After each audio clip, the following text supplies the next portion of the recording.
So I'm a little late to the party since the Tesla Robotaxi event happened a few months back, and I had a few thoughts I wanted to get out here.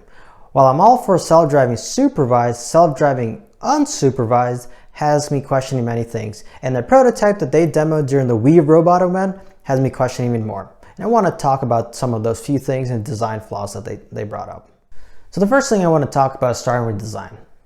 Let's get it out of the way. It looked really cool. It was really fancy. It looked like a mini Cybertruck. And to be honest, it was something different that we haven't seen before. So I'm all for the design. It looks very sleek. Usually if you can differentiate yourself from other customers or competitors, it's pretty good. So I was in favor of that, and I'll give them a plus for that. But the thing that really caught my attention was the two-seater. And the two-seater car this is kind of where I started questioning many other things. If you're going on a trip, or if you're in the city with friends and you're trying to get back or trying to get to the city or to travel, you're usually going with a group. So having two seats kind of kills the momentum of getting a big group and going somewhere else.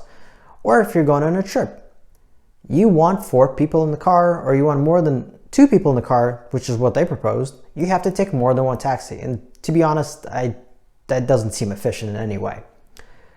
The other thing that kind of caught my eye is like, what kind of storage space do you have in the car? They didn't show any storage of the back of the car.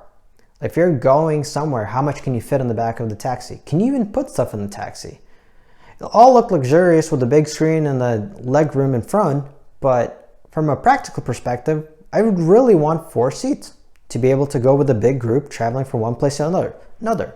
So I thought that was a really big flaw. The other big flaw was a safety flaw that I believe will kind of get regulatory involved, because I don't think they'll allow this. The safety aspect that I believe was an issue is there were no brakes, there was no wheel, there was no buttons anywhere that could be used for safety perspective. So if you wanted to stop the car or intervene in any way, the only way you can intervene was touching the tablet. And to be honest, from my point of view, I don't really want to touch the tablet if something's happening like that on the road. What I did like is when they demoed the car and the self-driving, the Tesla Model Y, I was all for that. I would rather have a Robotaxi that is a Tesla Model Y, which is something that they've been talking about for many, many years, versus the Wii Robotaxi that they provided. And speaking of the Tesla Model Y, if you have a Model Y or any Tesla or a Tesla fan, let me know down below. Is there a feature that you wish the Teslas would have right now that they currently don't? Because some of the things that really bug me about the Tesla is the buttons. For me, the thing that's stopping me from getting a Tesla, for the most part, is I do want to have physical buttons. I'm all for the display, I'm all for the fancy features and watching the movies and having an entertainment system, but I want physical buttons for certain things. I want to be able to press power for the music. I want to be able to toggle the volume. I want to turn on my fans and airflow by hand. So something that's really hoping for Tesla, but I really don't think they're going to do, is the buttons. So let me know, what is a feature that you wish Tesla had that's kind of stopping you from buying it? So the next thing what I want to talk about is the wireless charging. They've talked about that the car is going to have wireless charging, which is great. This is going to remove the need to use the superchargers. They're self-driving cars, so they have to just be able to drive up into a parking lot and charge themselves, and that's great. There's a few companies in China that have already been doing wireless charging, and that's obviously working, and that's probably how the progression is going to go moving forward with EVs in the next decade. But what nobody talked about was the infrastructure. Think about the superchargers, how long it took them to get it done. It took 10 years or plus to get it across the country, across the globe, to just get a lot of superchargers. So you can go from one side of the country to the other side. So nobody talked about that. Nobody talked about where they're going to build it, how they're going to build it, how long it's going to take them. Yes, they talked about that the Cybercab is going to get released in 2027, which I'm still a little weary, especially since regulations and regulatory laws for self-driving will take quite a bit. So kind of questioning if 27 is even going to happen, especially with the Tesla history of sticking to a date. But disregarding that, you still need to build infrastructure. You need to find parking lots in specific areas so they're placed out correctly, that if you're going to drive, the Cybercab won't run out of charge and they can go charge itself and so on. So it has to be multiple locations, multiple places across the state, a country, and so on.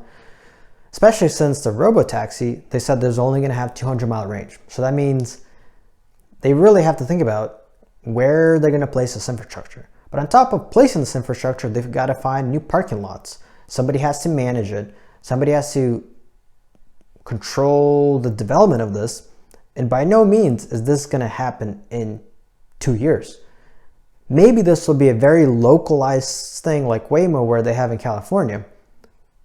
But to even get to that scale, they basically have to do what they did with the superchargers and build them across the country. So kind of curious that nobody really talked about it during the event. Nobody even mentioned anything about the infrastructure. So that has me questioning many things too when it comes to the Cybercab and the Robotaxi that they're proposing. 2027 is when it's going to get released. So number 3 on the list of what I want to talk about is the self-driving algorithms themselves, right? This is the black magic voodoo. This is what makes it happen. This is what makes it possible to have self-driving supervised and unsupervised. And speaking of algorithms, if you can support the YouTube algorithm by hitting subscribe down below to support my channel and smashing the like button, I'd really appreciate it. It'll help me grow my channel and bring more content to you guys. Really appreciate it. So now let's talk about actually the Tesla self-driving algorithms, right? The demo that they did in the California event with Warner Bros. There was no lines on the roads, there was nothing else. So they must have really fine-tuned their algorithms for the cars to be able to go from place to place to place to give a very fruitful demo and show the people that were there how easy and fancy and how smooth everything was going, right? From the videos that I saw and from the demo, there wasn't really any lines. This wasn't really a road that they were on. This was like a setup that they built for this specific demo. So they must have really fine-tuned these algorithms to make sure there's no issues happening during the demo. Everyone would have a great experience and they would just enjoy their ride. And that's kind of, I feel like they have to do for everything, right? I think when it comes to self-driving, they should have tuned algorithms per region, locations, whatever they think is possible, right?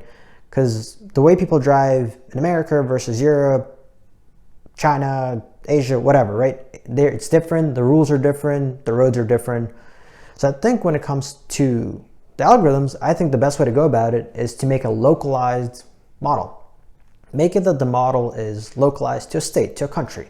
That way you are less likely to make mistakes, the model is less likely to make mistakes, and you can fine-tune them to specific regions. I really think that is the way to go. Making a big overarching model to cover every possible possibility is really, I don't think the way to go. So that's one thing I feel like you should think about. The models themselves and the self-driving might be worth to fine-tune them to different locations.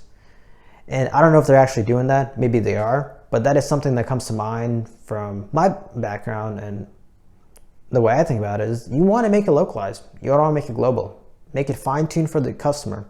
Make it fine-tuned for the country. Make it fine-tuned for the place. That way there is no error or less chance of error. So the last thing I want to talk about is the $30K price tag of the Cybercab.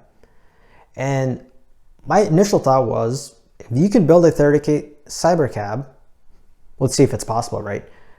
Why not build a $30K Tesla Model 2, right? They've been promising a Tesla Model 2, a budget-friendly EV for the masses. Now, while I'm all for this whole Robotaxi thing and having this be a new thing of their business, I'd really hope they wouldn't forget about the customers and build the promised Tesla Model 2 or a budget model car that they've been talking about for decades now, right? And this is was kind of my caveat, and kind of annoyed that that was also another thing that wasn't even brought up. I'm all for developing this car and finding a way to build it under 30K, but as you're building it under 30K, try to use that same technology to build the Tesla Model 2. If you're already going down that road, build it. My thought process behind this, you're going to get more users, you're going to get more customers, you're going to get more people who will actually buy this because they can afford it. So that's kind of one of the things that I really hope that Tesla doesn't forget. I really hope that they are still thinking about the Tesla Model 2 in the background.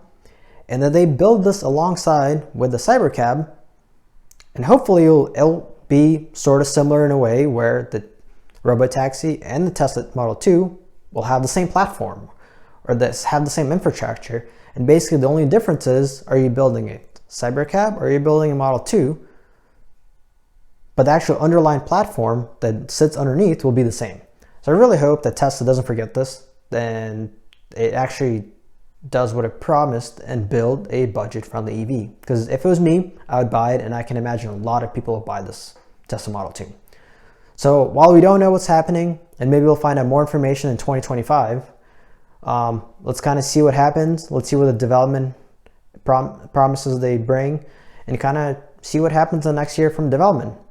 So that's kind of all I want to talk about. These are kind of my big 4 things that really stood out from the event.